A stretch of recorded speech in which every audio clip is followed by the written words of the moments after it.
Alrighty, welcome back everyone. It is LaughNgamez here. I'm back with another Starcraft 2 1 versus 1 bot AI cast. We have got ourselves what should be a good one here today.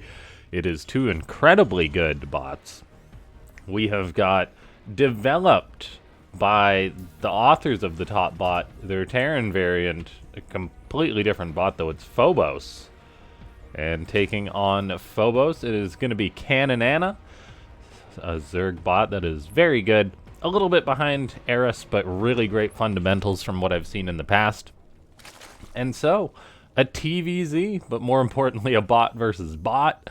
I will say it's good that we have the graphics issues fixed in regards to the color. So, like, it's not super dark in the casts anymore.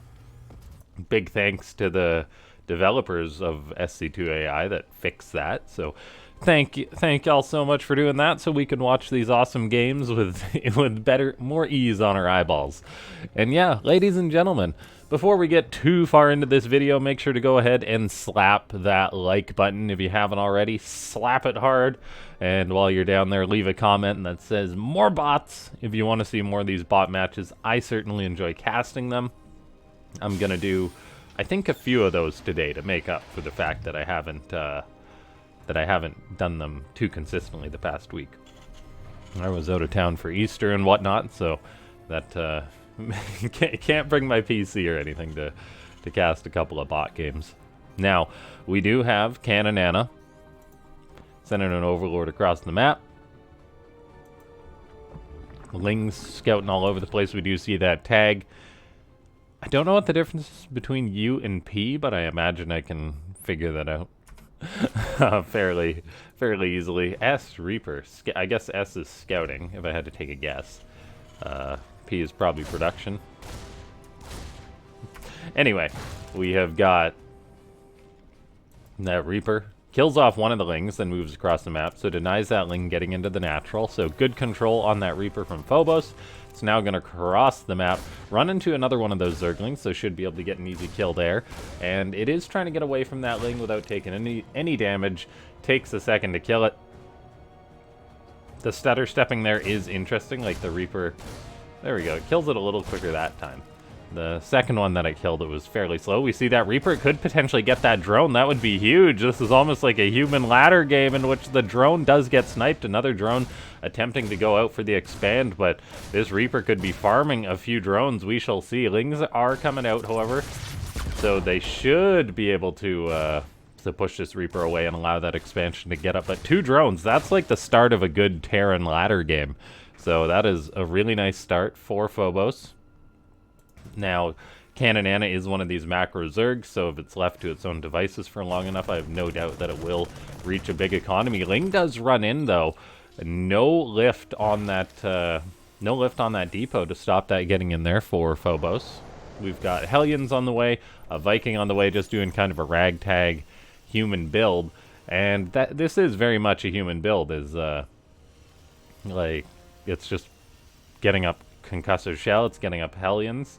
So it's probably going to be one of those timing attacks, which is very interesting and very powerful that the developers of Phobos have programmed that so that their bot's going to basically co-opt a human strategy. But it is a Zerg killing strategy, that's for sure. We have seen Caninana, or at least one of the Zerg bots, go up against this, and I don't think it got too much damage done. We'll see if it does this time. Of course, there is a lot of variation in these bot games. There's some randomness, and that does lead to different games every time. So, for example, Caninana already lost 2 drones at the start of this game rather early on. That's going to have delayed its economy a little bit, potentially leaving it a little bit more vulnerable to a timing attack like this that is going to be coming its way, that armory on the way. So it's going to be Hellbat Marauders. This is an incredibly strong build on the ladder. If you guys ever boot up Starcraft 2, as Zergs tend to just die to it. That is, if in the lower leagues, if they're not just roach rushing you, like, is so common too. So we have got, yeah, Ling speed on the way. A couple roaches being made for Caninana. No chat tags to say that it's sort of sussed this out. The Reaper is still scouting out for Phobos, but it looks like it may meet its end here. It's trying to stay alive, running, does get caught by those speedlings there. Okay, we have a Viking moving around the map looking for overlords to kill. Caninana is pretty good in that it only sends the one overlord across the map, or I guess it must have pulled it back, actually.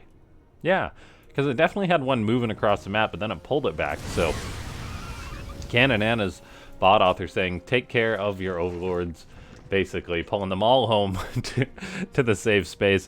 We do have a lot of roaches out now. We've got quite a good number of queens too, so I'm not too worried about a potential attack here. So Phobos isn't actually attacking. It's going for a third base. It's getting out a siege tank.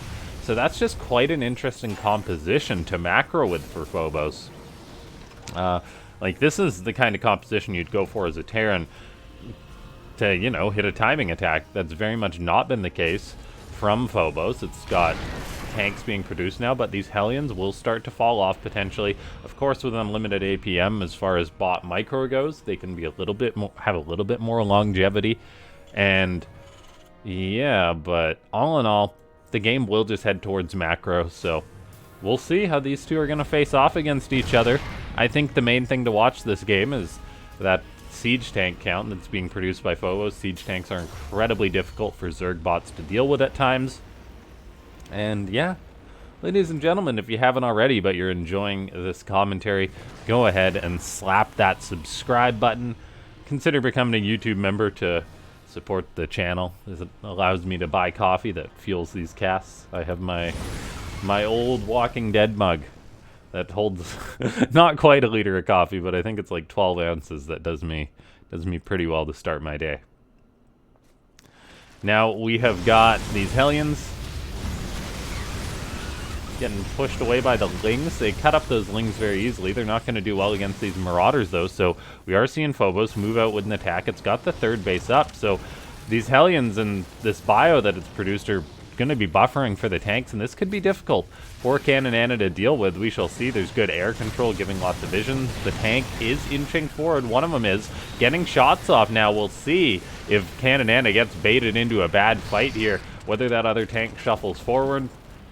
The main thing will be whether Phobos unsieges at a bad time, but oh man, 2 more tanks just rolled up. We've got double tank production for Phobos now. It's almost at the point that you're like, oh man, Caninana may need mutas or something like that. Although those aren't the greatest counter to siege tanks in this day and age. There's a lot of queens, a lot of roaches, but a very nasty choke point here for Phobos. It's going to be looking for the 4th base of the Zerg. The 4th base that's just starting for Caninana. Caninana has a very good drone count. You do need 4 bases to utilize that completely properly. So we'll see whether Caninana can hold on. It's got tunneling claws done, so it can burrow its roaches as soon as they take too much damage. So the deaths will be minimized. There is, however, a Raven that can counteract that. There is a ton of changelings on top of this army. We've got Banelings, Corruptors, Infestors on the way. Siege tanks are getting shots off. The Zerg gets baited forward. Here we go, eating lots and lots of tank shots. A few roaches get picked off. More than a few, actually. I think that was like 5-6 roaches, potentially more going down now. As, yeah, Caninana is being baited into a very rough position. The Phobos authors have really leaned into this tank strategy, producing 2 at a time. And Caninana will need to deal with this, and I'm not sure how it's going to. It's already losing a lot of army supply. There's no Ravagers getting corrosive biles off in these tanks. Of course, the roaches, they can tunnel away to heal up, so they're not all dying, but this is still not great. We've got queens eating siege tank shots using transfuse, and not a single Terran unit has really died other than the buffering Marines, and that's exactly what they're there for. They are buffering for these tanks incredibly well. The siege tank count is growing for Phobos. We've got a 4th base about to finish up, so that's going to be a bolster to its economy. So it's got longevity in this game, but then it's also got its foot on the neck of Caninana. Now, the buffer is wearing a little bit thin here. Like, lots of these Marines have been bled off, while the Terran bot is making 2 siege tanks at a time. It's only making 6 Marines at a time. It could definitely be producing more, as it's got over 2,000 minerals in the bank with its unharassed macro. We've got a few siege tanks getting lost. I think the tanks kind of walling each other out. Now, we are seeing the bio go a little bit too far forward. And notably, the tanks have not really inched any further. So that means that so far Caninana is mining off this 4th base. It is bleeding off a boatload of units into these tanks. There's no doubt about that. However, we've yet to see a kill move from Phobos, and that kill move could just be moving those tanks forward. It really is getting bogged up here on its own tank line. Those four chunky tanks, a solid wall there. Now, we've got a Broodlord potentially on the way, or Broodlords. The Hive is on the way. Is there a Spire? Yes, there is. So, Broodlords could absolutely be an answer to this for Caninana. Caninana is a really good late-game Zerg with those Broodlords, Infestors, notably. And we'll see if it stays alive long enough for this. If the tanks move forward, I'd say definitely not. We do see a big fungal on those buffering Marines. And yeah, I feel that maybe these tanks are the ones that are supposed to be on the front, but they're completely walled off.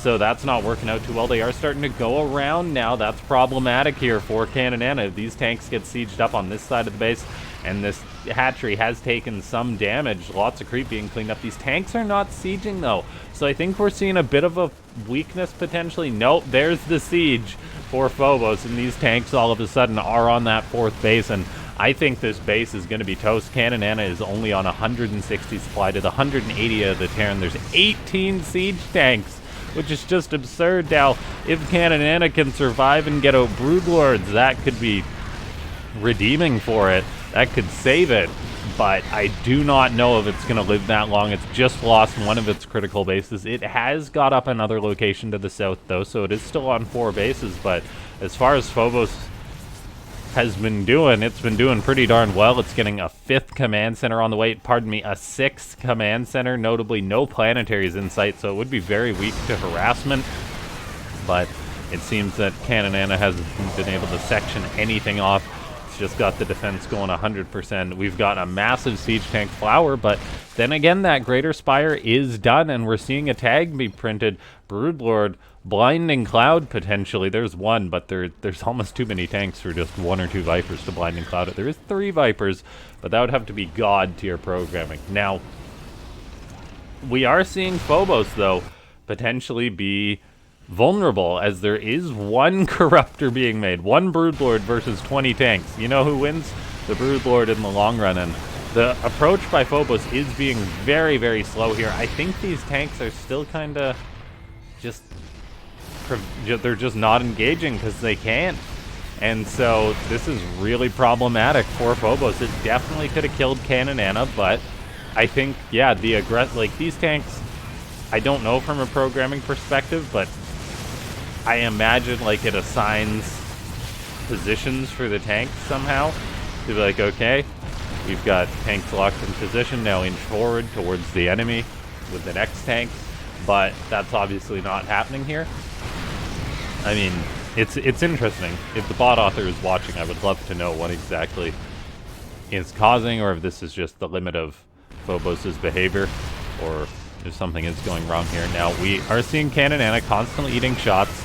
There is 1 Broodlord in the sky. Now, we're going to have to see if the 1 Viking for Phobos can deal with that. We see another big fungal go down on those Marines. Those Marines have no upgrades whatsoever. Phobos has not got any upgrades this game. It is now making another Viking, making another barracks, but no eBays, no armory upgrades. Phobos really is basically just a timing push bot and nothing more. We have seen, I guess, that Viking go, or where is that Viking? He's in there. He is shooting away on that Broodlord. So the Broodlord's being pushed away. There is another one on the way, however, for Phobos. Caninana has got a lot of burrowed lings.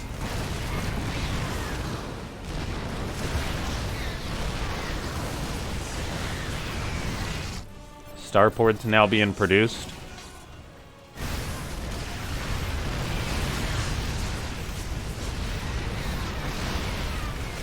Broodlord shooting away.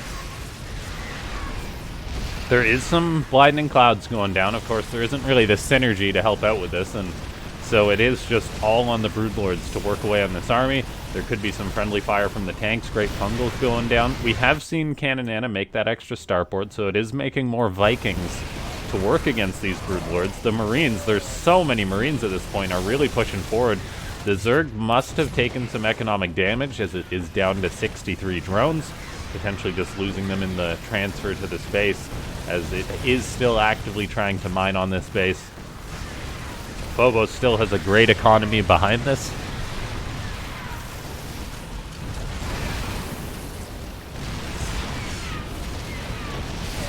And yeah, we've got still just non-stop siege tank production. So we are seeing the limits of Phobos in that now these Broodlords are working away on these tanks. More Vikings are being produced, but the army is starting to fall for the Terran. It had like 22 siege tanks at one point. Now it has like 8 to its name. And we're seeing Caninana even make Hydras at this point, and the Zerg is starting to bite back a little bit. Phobos being forced back. It's making another starport. It's making 6 SCVs at a time. But it's lost its foothold. The Zerg is pushing back. The Raven production has been constant here. So, I mean, there's lots of auto turret potential. There's Vikings being made, more tanks being made, but the Zerg has stabilized. It's bought itself a bit of time. It's rebuilding this hatchery. If it can get this hatchery up, that will be a massive boost to its economy as all these drones are set to mine there. Now, the Terran may just be attacking a new location. This could actually be really good for Phobos if its tanks aren't getting constantly caught up. It's contending with late game Zerg, however, now. There is Blinding Clouds being utilized, lots of Queens still, Infestors lurking about. The auto turret usage is non-stop. Now let's see here. Hydra's being produced. Another that hatchery is still building. Phobos has been trying to push on in, but just the fact that Caninana was able to get out Broodlords has given it new life in this game. It was able to kill off a lot of the siege tanks. It was able to hold on to that 4th base, I think due to the bad pathing. But regardless, Caninana is now holding on. We've got triple Viking production. The lack of upgrades could actually be a really big factor here, as if we look at the Zerg upgrades, it's 3-3 for the ground, and there is concussive shell for Phobos. That is it. We see a massive, massive fungal go down on these Ravens and Vikings. That is huge. There's a couple of SCVs in the mix that are repairing. That's good to see. We see a neural parasite on a siege tank. That means that is a hostile tank all of a sudden. Vikings can kill off these Broodlords as Phobos is still maxed out. I'm a little concerned though, as like things aren't getting any better for the Terran bot. It has reached maxed out, I'll give it that. However, like, yeah, there's constant Zerg upgrades being researched, and that's just got to be so big. Like, if Phobos, like, I understand why the bot authors don't. There's potential more to lose than to gain by not having your bot research upgrades, but when your bot's got like a maxed out economy, it's like maybe it could afford an upgrade here or there potentially, but at the same time it's gonna lead to more well, I don't know, routes that you have to think for, like, okay, do I really want to upgrade all the time? And this bot author has created a wonderful bot that doesn't really need upgrades, as we're seeing how well it's doing. Big fungal goes down from Caninana. Just the fact that the bot author was able to program that is huge. We're seeing a lot of those Marines and tanks go down. The Ravens are dropping auto turrets, which I believe are trading out pretty efficiently. However, just the actual bulk of the army for Phobos isn't that good. Like, it's made 17 Ravens. It's got 19 Vikings because there was a couple Broodlords in the sky, but now the Hydras on the ground are a big threat. And that is one of the weaknesses of Phobos we're seeing here too, as like it just keeps producing units nonstop. It doesn't think or react at all as to what it actually needs to make to an extreme degree, because most bots would be like, or most in this situation you'd say 17 Vikings is enough, I don't need any more. Phobos, however, does not do that. It doesn't seem to land the Vikings either, and all of a sudden Caninana is pushing back. The economy was being harassed by some roaches. There's even some long-distance drone mining over on this base, and all of a sudden Caninana, I think, may have just won this game. Just like that, as, yeah, Phobos loses its foothold. Its composition just isn't that good. Like, it had a maxed out army, but it wasn't fighting well because of no upgrades, because of the fact that it had so much dead supply. And yeah, I think Caninana has done it. All of a sudden, Phobos has burnt through its massive bank like it's nothing. And yeah, we're seeing why Phobos tends to win more of the early games with its timing attacks than the ones that go later. A bit of survivorship bias as far as what what gets cast. And Caninana showing us its beautiful skill with those fungals again and again throughout this game. The catching up on the tanks, like, maybe Phobos would have been able to go for the kill. I think it probably would have if the pathing on those tanks was a little bit better or a little bit more aggressive. Anyway, ladies and gentlemen, if you enjoyed this video, go ahead, slap that like button. Subscribe to the channel if you're not already. Consider becoming a YouTube member. You can join my Discord, or you can also search out for the SC2 AI Discord, where all things Starcraft AI are. And then, yeah, I think that's it. Just leave a comment, more bots, as we'll keep an eye on Phobos. But if you want to see a late game bot that's really good, these bot authors have made one. They've produced Eris, so they've made like a perfect bot almost. So they definitely do have the ability to make a bot that changes composition, that gets upgrades, that kind of thing. These Vikings and Ravens, not much left for them to do other than die, as the last buildings get picked off. And that is that. Thanks so much for tuning in.